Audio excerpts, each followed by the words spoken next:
Good morning, everybody. Welcome to a brand new video. So this is like how I authentically look in the morning, I guess. Today is Monday, and later on today I'm just gonna get a haircut. But the intention of this video is to just kind of set the tone for what's to come in the rest of the channel, and also just to center myself, to ground myself, to remind myself why I'm gonna do this in the first place.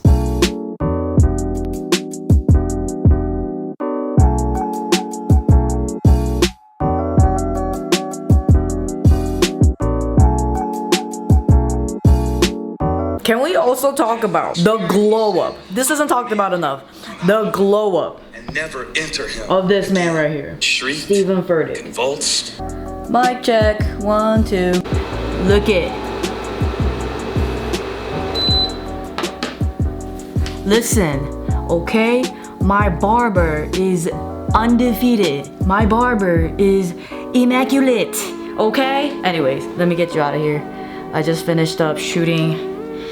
I will talk to you as I do this. I just finished up shooting a new reel, which hopefully everything worked out fine and everything looks great, and you know, freaking airplanes going by all the time and the popo always out and about doing something, but I think the audio came out great. Okay, how's that? All right, I wanted to tell you guys a story about why it is that I'm bringing back this channel and what the intention behind these videos will be, the intention behind my efforts here on YouTube will be. Also to just keep myself accountable and keep myself centered and grounded, and to use this video as a reminder for why I wanted to do this all in the first place. I also apologize if it's like tilted a little bit, because the thing at the bottom of the camera is like, I'm gonna make this better. I will be better. Okay. There's gonna be like so many layers to the backstories in this one story, so try to keep up. The other day, I came across this picture of myself. That picture is from when I was 17 years old. It's from July 2010, and I remember the moment that I took the picture. I was on my laptop and I was just so drained, so emotionally drained. I think I was just completely numb at that time. And that's because that picture was taken the day after I lost my home to fire. So then the backstory to the fire situation. When I was 17 years old, I was a senior in high school, and there was a few months in the latter of my senior year of high school when I had to live alone. I had to live on my own. At that time, I learned how to just take care of myself. I cooked for myself, cleaned for myself, learned how to do laundry. I used to get groceries and walk fucking blocks with these heavy ass bags all the way back to my Queens, New York apartment. And the reason why I was living alone for a bit was because my mom got a job opportunity, and I think it was in Atlanta. She got a house and everything, and then one day, like a few months later, one day she just kind of like showed up. She's like, hey, I'm moving back up. I was like, what the heck? You literally never tell me things ahead of time. You always do everything last minute. What the heck? Blah, blah, blah. And me being a teenager, it was also the week of prom, I remember. And I was keeping it a secret from my mom that I got a tux for prom. So now she's coming back and I'm like, oh shit, she's gonna see me in my tux and all these things. But anyways, I found out that the reason why she was suddenly coming back was because she actually had a heart attack. And she went through surgery and everything. So my mom and my dad show up back in New York, and I was like, okay, so like this is my chance to pay my mom back. This is my chance to take care of her, and da da da. I was so confident. I was like, look at me, I know how to cook now. Look at me. Oh, I remember like making her mad pasta because I was so excited about knowing how to make pasta, and like steak and eggs is all I had because it was just the easiest thing to make. But anyways, I was doing laundry and stuff like that. And then come this one random afternoon in the summer of 2010, I was taking a nap, and my mom comes into the room and she wakes me up and she's like, wake up, we gotta go. We gotta evacuate the building. And I'm like, what do you mean we gotta evacuate the building? We go downstairs and everybody's outside, everybody from the building's outside, and the firefighter's like, you need to go somewhere for like an hour and come back later. We went to the neighborhood Panera Bread where I was like chilling with a couple of my dude friends from playing basketball at the park and stuff. And I remember them like making fun of me for smelling like smoke, and they were like, your t-shirt smells like barbecue. And so one of my friends actually like lent me his t-shirt for me to wear because I smelled like smoke so much. When we went back an hour later, then the firefighter, I went up to one and I was like, what's going on? And he said, you're not gonna be able to come back here for a while. Do you have a different place to stay? And I was like, I don't know, maybe I can like stay at a friend's, or maybe we can get a hotel. Like, I don't know, how long is this gonna take? I'm over here thinking maybe it'll be a week. And he's like, oh no, you're not gonna be able to like live here for a long time. Surely enough, it's been like 11 years now and I have never been back. They let us upstairs one by one to take our stuff, like whatever is the most essential to us. And I remember like our apartment door won't open because all of the water that they used to put out the fire had made the door just stick. So I had to like bang into it, open the door, and everything was just trash. Like everything was just brown from all the water, and nothing really survived. Like I lost everything. We lost everything. And I grabbed my laptop, and that was about it. And then they took us to a shelter, a Red Cross shelter, and that's where I took the picture.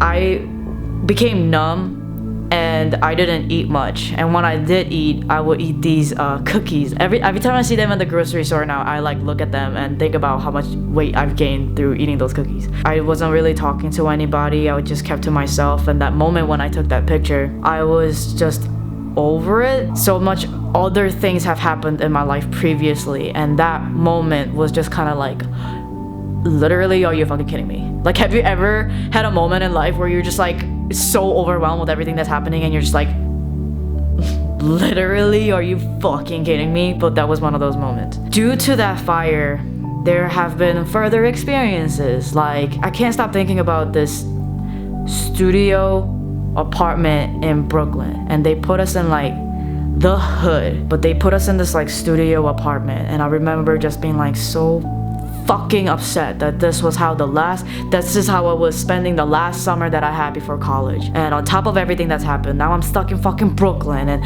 away from the girl that I was dating at the time and away from my friends, and I'm going through this thing called trauma that at the time I didn't realize was called trauma. And so now I'm just like stuck in the middle of nowhere, not knowing anybody, scared to go outside, and I like, what the fuck was I supposed to do? I was just so depressed and just so over it. So every single day I just stuck my head inside the pillow and just like screaming and crying, and my mom was there and just like there was nothing she could do. What the fuck is she gonna do, you know? Like it was no one's fault. It was, well, actually it was, I know whose fault it is that the fire happened. It wasn't my mom's fault yet. I'm sure she felt responsible to like do something about the situation, but at the same time, like, it must have broken her heart to just like watch me in that way. But at the same time, I was so upset because that was my chance of taking care of her. But now I'm stuck in the situation where I can't even help myself, and I wish that I could have done something to help, especially since my mom had just survived a heart attack, you know? But the fuck do I know? I was 17 years old going through like so many more other things other than just this fire that's happened. Everything that's happened in my life after that. All those, that wasn't my only time sticking my head into a pillow and screaming and crying. That wasn't my only time cursing at God. That wasn't my only time questioning God. That wasn't the only time I wanted to just end it all and just die. I mean, a few years later in college, I actually did attempt suicide. Like, things have gotten so much worse and worse and worse since that moment when the fire happened. It's as if it like ignited this chapter of my life that was only going to be just shit piled on top of each other. And I look at that picture and I think about the numbness and the pain and the way that life just wasn't making sense. And then I look at the other shelter that I stayed at, and then I look at me when I had to stay in a motel, and the me who has to stay in the Brooklyn studio apartment, the me who had to try to make some sense out of freshman year of college when I'm just coming back from losing everything that I ever loved, and then to be diagnosed with type 1 diabetes, and then my mom was diagnosed with cancer, and then I attempt suicide using my diabetes supplies, and then mom dies, and then I start living in fucking strangers' fucking basements. I start grocery shopping at the dollar store. I start walking blocks and blocks and blocks with luggage bag full of laundry, and I told myself in those hot, grueling summer walks to the laundromat, I promised myself I will never walk that far or ever to do laundry ever again. And that's why I obsess over in-unit laundry whenever I look for a place to stay now. That and more. So many memories in that fucking basement. I look back at the young Jiggy who went through all that, and I remember just like so many nights I couldn't sleep.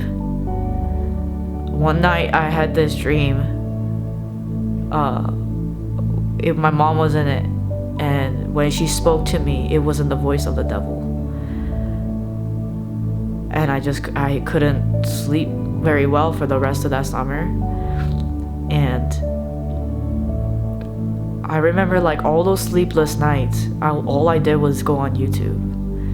Because at the time, YouTube videos were like that was the shit. At the time, I wasn't one to like love Oprah. Brene Brown was like not even popping at that time. I actually had to study her work for a college assignment. All I did was like watch Timothy DeLaGhetto videos or other things to just keep my mind occupied. I didn't know what help I needed. I didn't know what source that help would even come from. I didn't know, like, you think mental health, you think self-care, you think psychology, and then you think Dr. Phil. And I'm like, I'm not gonna fucking watch Dr. Phil at like 2 a.m. in the morning. Seeing that picture, coming across that picture the other day, it really helped me check in with myself and just kind of look at myself, and I'm like, Jiggy, what the fuck are you doing? What the fuck are you doing with your life right now?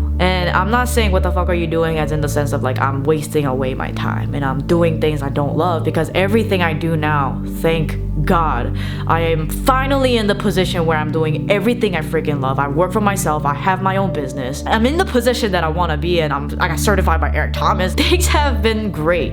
It's been fine. I've been speaking. I'm finally getting paid to speak.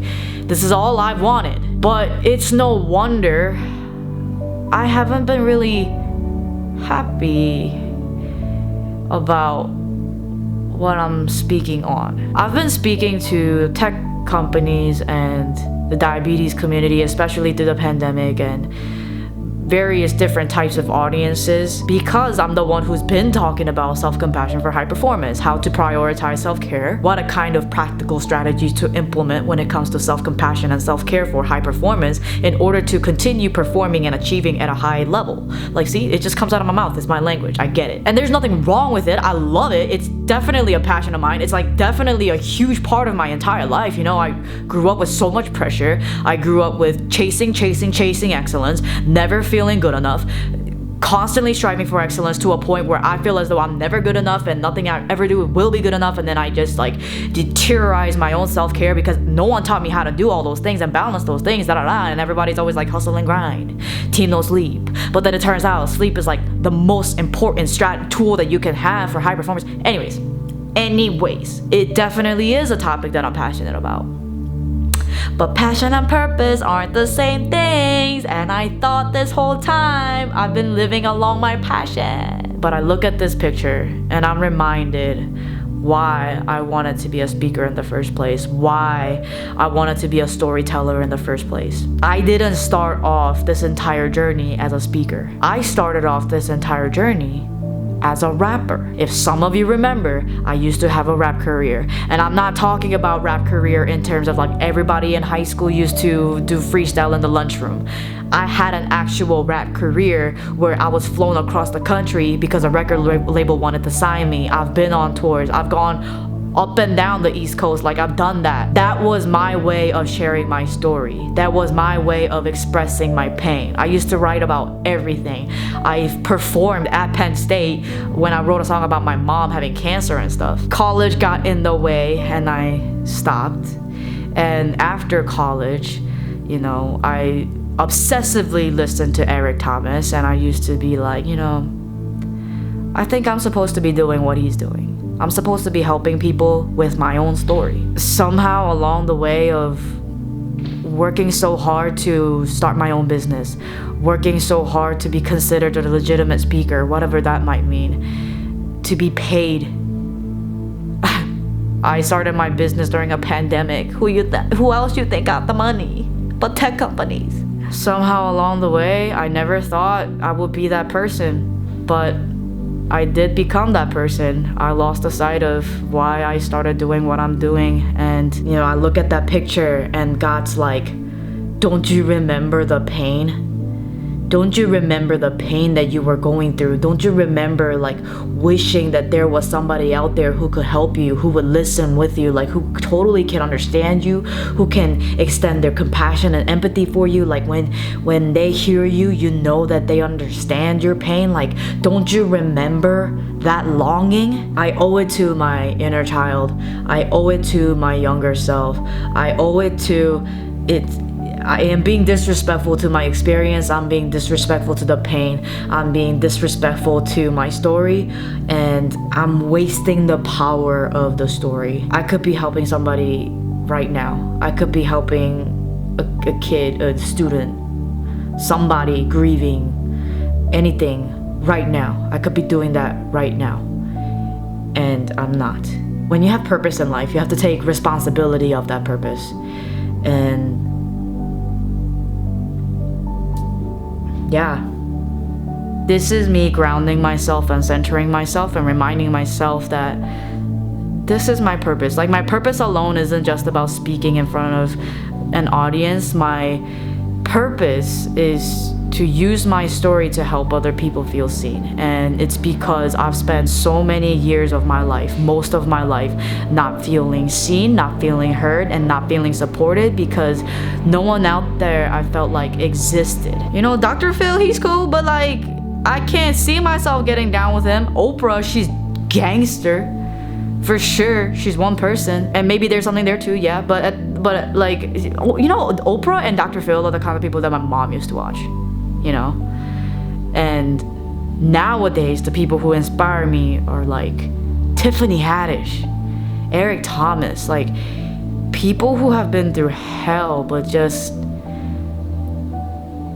continue to serve people in an entertaining way, in a fun way. I always used to say, like, I want to help the people who, like, you know, you think about cleaning, right? Wiping the table or wiping off whatever counter, and there might be some spots that you miss sometimes, and I feel like I'm reaching the spots that Oprah hasn't been able to reach, Brene Brown hasn't been able to reach, like Dr. Phil hasn't been able to reach, like all these really great people out there haven't been able to reach. Those are the people that I'm supposed to reach, because that's exactly how I felt when I was going through those things. This doesn't mean that I'm going to stop speaking at tech companies, I think, because I do still believe in practical strategies to implement when it comes to self-care and high performance. 100%. Maybe it'll just be a workshop though. Not an entire speaking gig, but more like a workshop. And when it comes to speaking, I would love to speak to youth. Like college students I've been speaking to, but I spoke to a middle school gay straight alliance club a few months ago, and I never ever thought that I would be speaking to middle school kids, because for some reason I think that they won't like understand me for some reason. But you know what? They were the most fun, the most energetic, the most engaged students. They were like, they felt so seen by my story, my coming out story, my whole like figuring out my identity story. They like totally connected with me, and I'm just like, Jiggy, you dummy, of course. That's when I was trying to figure out my identity. That's when I was coming out. That's why I'm starting back my YouTube channel.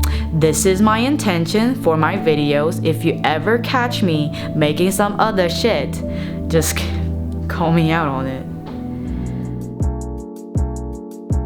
Alright Alright guys, well that is it for this video. If you've enjoyed it, I would really appreciate if you would hit the thumbs up button and subscribe to the channel and support the journey. There's gonna be more stories, more videos coming. I think I still want to share some practical strategy implementation videos and tutorials, and do you hear that? For now, this is it. Thank you so much for watching, and I will see you on the next one.